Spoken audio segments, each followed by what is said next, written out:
Live streaming, the worst thing to happen to the internet since Instagram Reels. Streaming has been huge in recent years, and with that came the trend of IRL streaming. So picture this, you're in the beautiful country of Japan, everyone is so nice. So what does kick IRL streamer Johnny Somali do? Harass the people there. Most IRL streamers are perfectly fine and normal, and then you have the ones who just live to do horrible stuff on camera. Brian! Allah, I'm not eating this shit. Allah, God, nigga, I don't... So recently, this guy who was once dubbed the worst streamer in Japan, Johnny Somali, well, he's back into headlines, stating that he is visiting Korea next, and that he wants to slap a BTS member. First off, Jungkook alone could end his whole career, okay? I mean, look at those abs. And given that he has a total IQ of about 12, and that's being generous probably, how much you want to bet that he's gonna accidentally go to North Korea instead of South Korea? And since the worst streamer in Japan is about to come back, let's step back and take a look at how we got here. What old Johnny boy did, and why this shit is still happening today. IRL streaming stands for in real life streaming. Duh. Where streamers would usually go outside, but instead of touching grass, some of these streamers, they proceed to make things interesting. And by interesting, I mean stirring up shit for views. And because just staying in the US is kind of boring, a lot of these streamers decide to go overseas, a lot of them going to Japan. So our main character of the day, Johnny Somali, decides to follow in their footsteps and head to Japan. Last year, Johnny made headlines when he was arrested, and since he's up to his old antics again, well, I only have one clip in my mind. Roll the clip. How many times do we have to teach you this lesson, old man? Yeah. Okay, but how did he go from IRL streaming to becoming literally banned from Japan? Well, you see, the moment he stepped off the plane, Johnny was a troll, an absolute menace, and immediately started to harass the Japanese locals, including harassing people with the Hiroshima and Nagasaki incidents from back in World War II. Yeah, Hiroshima? You know Hiroshima? Nagasaki? You know why you do this? Pearl Harbor? Hiroshima, Nagasaki! Yes, man. Yes, Hiroshima, Nagasaki. You know why we do to you? Hiroshima, Nagasaki.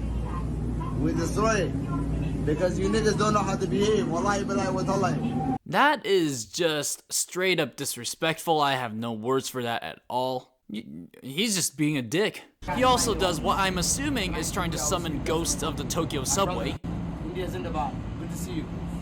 Yo, can you imagine Zach Bagans just like seeing this clip and he's like, my name is Zach Bagans, and the Tokyo subway is the most haunted in the world. Okay, just kidding. That's probably New York. The amount of shit that goes on in that subway?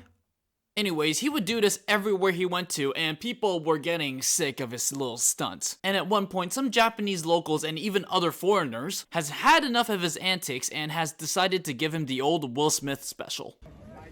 Hey, all my real drop in Discord right now. Hop in Discord. Oh, whoa, whoa, whoa, what the fuck?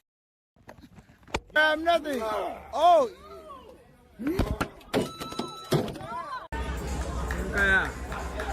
外国人同士喧嘩してんぞ、殴り合いめっちゃしてんぞ。金玉を殴り合いしてんぞ、外国人。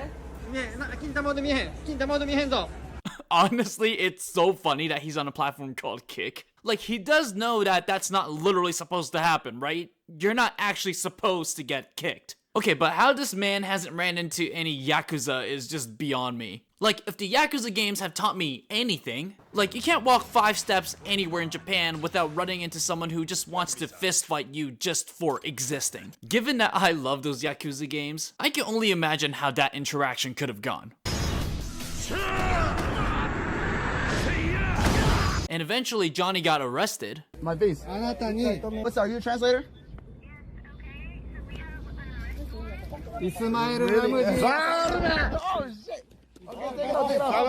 And then he went to trial. And everyone thought, hey, maybe this menace would be gone for good. Maybe there will finally be peace in Japan. And that maybe he'll be in jail for a long, long time. So, about that, the Japanese police have been building a case on Johnny Somali for a while. So you would have thought that it would be over for Johnny, right? Nope. He got charged over a month again for a public disturbance case when he was blasting loud music in an Osaka restaurant. Shocker. In the end, not only was he in Kick, but he was also kicked out of Japan and is now officially banned. Eventually, he also admitted to lying to judges and to cops by saying that he was making a documentary and that he wasn't being paid. Sure you are. Now that brings us to Korea, the land of international worldwide treasures, BTS. They somehow make their way into every video of mine, I swear. I'm not sponsored by Hybe, but hey, if they want to sponsor me, my DMs are open. Anyways, Johnny decides that it is smart to threaten to slap one of the members while he's in Korea. First off, good luck meeting BTS. If the hordes of millions of BTS fans can't even get close to him, what makes you think that you can? Also, I am so glad that they're safe from weirdos right now during military duty. But sure, good luck trying to slap a literal Delta Force soldier. I mean, just like with Jungkook, Jimin's abs alone, I mean, there ain't no nothing getting through those abs. Okay, they're called the Bulletproof Boys for a reason. Also, Korean people are so friendly too, but they will not tolerate the kind of stunts that Johnny pulled in Japan. Where are you from? I'm from America. Where are you from? What's your ethnicity? Texas, buddy. What's your ethnicity? I'm Korean. Then sit down, brother. Why don't you sit your ass? Korean War, you know what happened to you? Come on, you're Don't touch me. being obnoxious, brother. Don't touch me, Leave brother. this guy alone. Korean War, North Korean War, you know what we did to you? Fuck your ass up. Fuck it. You said to me? I'm just messing with you, brother. You better move Come away. on, man. Just calm down real quick. You know what we do. CX, hashtag Hey, CX. how many subs you have? Bro, I'm at 1,000 subs right now. Nice. You know what bro, I'm making money from this. Cool. Sit down, brother. Enjoy. I'm just saying. He Enjoy. didn't Sit leave the guy, down. no. He didn't do nothing to me. By the way, there's also mandatory military service for men in Korea. So most of the men that you see on the streets are physically strong, physically fit, and might be willing to fight. And would probably win one too. Honestly, I kind of want to see him run into one of those strong women. I know they're from a Korean drama. Okay, but I know they're fake, but can you imagine just for a second? Which brings me to my next point. Why does he keep doing this? We all know why he's doing this, okay?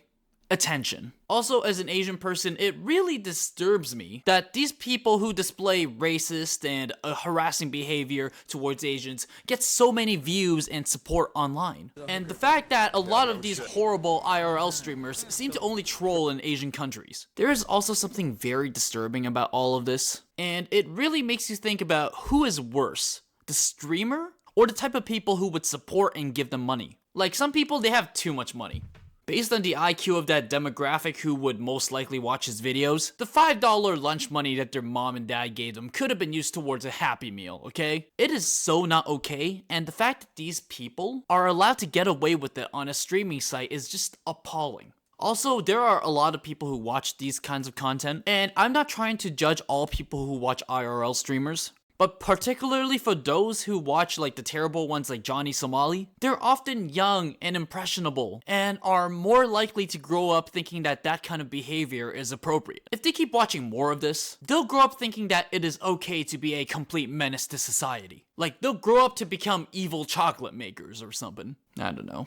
Which brings me to another reason for this kind of behavior being online, is that some of these sites are enablers to all these bad behaviors because they bring in traffic and money. Streaming services need better quality control and they need to really regulate what young people watch. Kick, historically, has had a terrible track record, especially when it comes to providing a safe space for users, and things that would have gotten people banned on Twitch often go uncontrolled on Kick, which makes it no surprise that a lot of big creators move over to Kick once they've been banned from Twitch. Also, of course, we can't control what young people are watching, but there are ways to deter and prevent them from watching and learning this behavior. For example, making this kind of content not as easily accessible or not suggested. Or honestly, just ban them. The internet would have no loss. There, I say, it might become a better place. By giving these guys a platform and allowing them to get paid for it, Kick and Twitch should be responsible for making sure that the type of content that they put out there is appropriate and doesn't borderline into harassment. Heck, for YouTube, if the content broke terms of use, they would be demonetized or possibly banned. So why should Kick be any different? Anyways, let me know in the comment section down below what you think about IRL streaming and Johnny Somali and all these other